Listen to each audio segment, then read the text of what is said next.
জল বেড়ে যাচ্ছে, আবার একদিন গেলেই সেই জল কমে যাচ্ছে। সেই মধু কৃষ্ণা ত্রয়োদশীতে প্রতি বৎসর গঙ্গা আহ্বান আহ্বানিত হচ্ছেন, একাই আসছেন, আবার সময় মতো একাই চলে যাচ্ছেন। এই জন্য জীবনে একবার করে হলেও পন্থীতে যেতে হবে, খেতুরিধাম যেতে হবে। এইভাবে জীবের সমস্ত পাপ মুক্ত হবে। আর সদা সর্বদা হরিনাম করবেন, সাধু গুরু বৈষ্ণবের সঙ্গ করবেন, এই সুদুর্লভ মনুষ্য জন্ম সার্থক হয়ে যাবে। বেশি কিছু করার দরকার নেই। দেখিতে দেখিতে কিন্তু আমাদের জীবনের বেলা শেষ হয়ে যাচ্ছে। হঠাৎ করে আমি থাকবো না, আপনি থাকবেন না। এই যে আমাদের সুন্দর মুখগুলা, চেনা চেনা মুখ,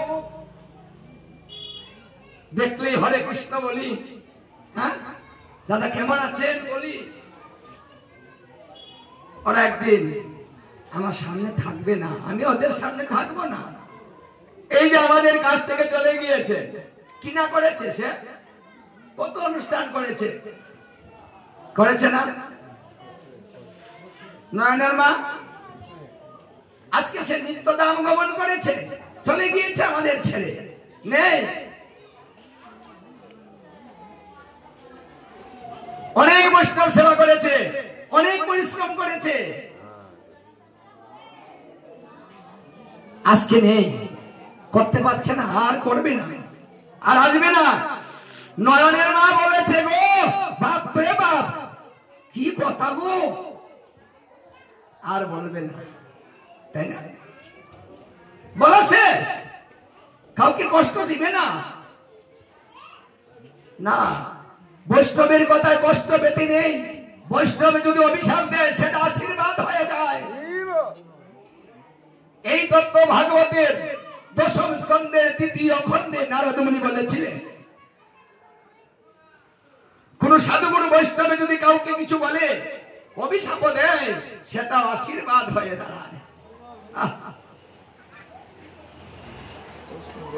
নারদ মুনিও তো অভিশাপ দিয়েছিলেন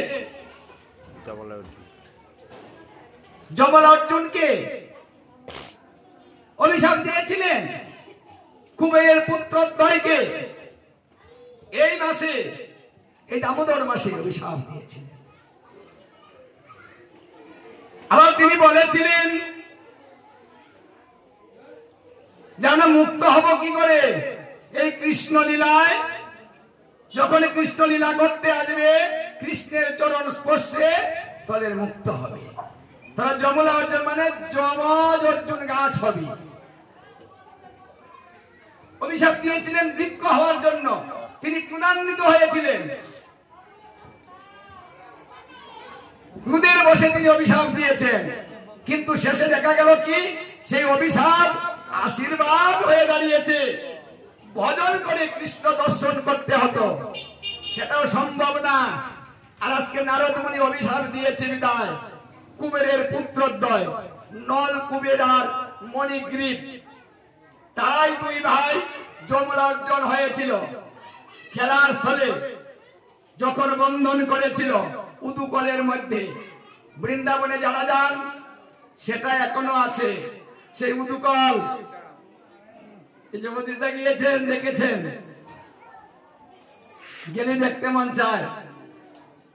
সেই দৃশ্যগুলো এখনো আছে। সেই উদুকল, সেই উদুকলটাকে দুই গাছের মধ্যে আটকা দিয়ে জোরে জোরে টান দিয়েছিল কি, মানে ওখানে বাজিয়ে জুড়ে টান দিলে বাদনটা ছিঁড়ে যাবে। এইভাবে তিনি লীলা করেছিলেন। 100 বৎসর, 100 বৎসরের বৃক্ষ যমুনা অর্জন। শ্রীকৃষ্ণ ছোট্ট বালক, 3 বৎসর বয়স। এই 3 বৎসর বয়সে কি করে তিনি এত বড় বৃক্ষকে ফেলে দিলেন? কৃষ্ণ যখন শরীরে টান দিচ্ছে, তখন বৃক্ষগুলা তত্তর করে কাঁপছিল। এটা সেই মাস, যে মাসে যমুনা অর্জুন কৃষ্ণ দর্শন করেছে, তারা অভিশাপ থেকে মুক্ত হয়ে আবার সেই শিবালয়ে গমন করেছে। এই মাসটা কিন্তু একটা সাধারণ মাস না। যারা বহু বৎসরে কেউ অভিশাপগ্রস্ত হয়ে থাকেন, এই মাসে সেই অভিশাপ থেকে জীব মুক্ত হবে, ভগবান শ্রীকৃষ্ণ সেই কথা দিয়েছে। তাই এটা কৃষ্ণকে ধরার মাস, দর্শনের মাস, পাপ মুক্তের মাস, শান্তির মাস। এটাই হলো শেষ সুযোগ, শ্রীকৃষ্ণ শেষ সুযোগ বিদায় সুযোগ মনে করে এই সুযোগটা করে দিয়েছেন যে আমি এমন একটা লীলা করব, সেই লীলা একটা নিয়ম বানাবো এবং সেই নিয়ম যে ধারণ করবে তাকে আমি মুক্ত করে দেব। তাই আজকে দেখুন আমার মহাপ্রভুর কৃপায় দিন দিন কিন্তু আমাদের এই নিয়ম সেবার সংখ্যা বাড়ছে, প্রতি বছর বাড়ছে, সামনে আরো বাড়বে। কলিকালে 10,000 বছর বাড়তেই থাকবে, বাড়তেই থাকবে। এক মাস ব্যাপী আলোচনা হচ্ছে ভাগবত, বাড়ছে, ওটা বাড়ছে। কিন্তু তাহলে আমাদের জীবনটা ধন্য। যে স্থানে মন্দির আছে, হরিভক্তি বিলাসে বলেছে ওই এলাকার সবাই ধন্য যদি হরি মন্দির একখানে থাকে। আরো বলেছে যদি কেউ মনে মনে বাসনা করে যে আমি একটা হরি মন্দির করব, কিন্তু সেই ব্যক্তি যদি মন্দিরটা না করে মৃত্যুবরণ করে, এই চিন্তার দ্বারাতে তার সমস্ত পাপ থেকে মুক্ত করে আমার ধাম প্রাপ্ত করে দেয়।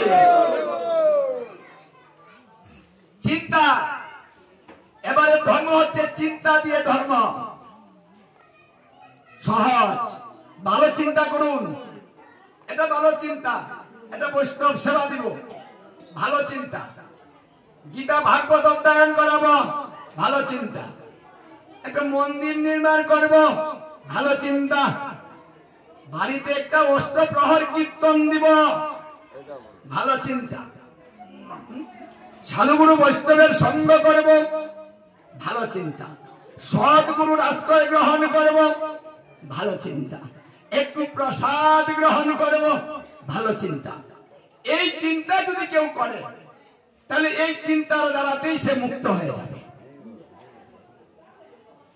এই সুযোগটা ক্ষণিকের জন্য, শুধু এবারের জন্য, অন্য সময়ের জন্য না।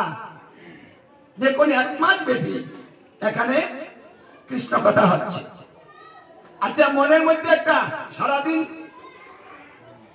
কি গেছে গো, তাড়াতাড়ি কাজটা গোছাতে হবে, মন্দিরে যেতে হবে, ভাগবত পাঠ হবে, হ্যাঁ, সন্ধ্যায় সব কাজ ছেড়ে ফেলবো, গুছিয়ে গাছিয়ে চলে যাবো। কি সবাই বলেছেন না? দেখুন দেখিতে দেখিতে আনন্দের দিন শেষ হয়ে গিয়েছে, দুঃখের দিন শেষ হয় না, সুখের দিন দেখিতে দেখিতে চলে যায়। দুঃখের দিন একটা দিন মনে হয় যে 12 বছর হয়ে যাচ্ছে, ফুরাচ্ছে। দেখুন একটা মাস কোথায় থেকে চলে গেল। আসুন না আমরা একটু শিক্ষা নেই, আমাদের মধ্যে যে বিভেদ গুলো আছে সেগুলো শেষ করে ফেলি।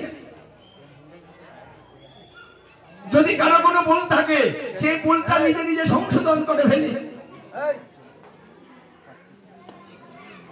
পরম বৈষ্ণব নয়নের মা আজ আমাদের মধ্যে নেই, জানি না সে কোথায় আছে, কিভাবে আছে।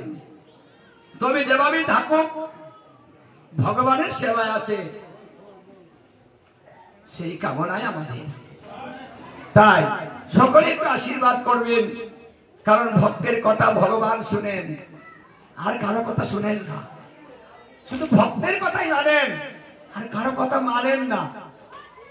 এই জন্য ভক্ত যদি বলে হে গোবিন্দ তুমি এটা করে দাও, তাহলে গোবিন্দ করিতে বাধ্য। তিনি কথা দিয়েছেন হে অর্জুন তুমি বলে দাও কৃষ্ণ ভক্তের বিনাশ নাই, বিনাশ নাই, বিনাশ নাই।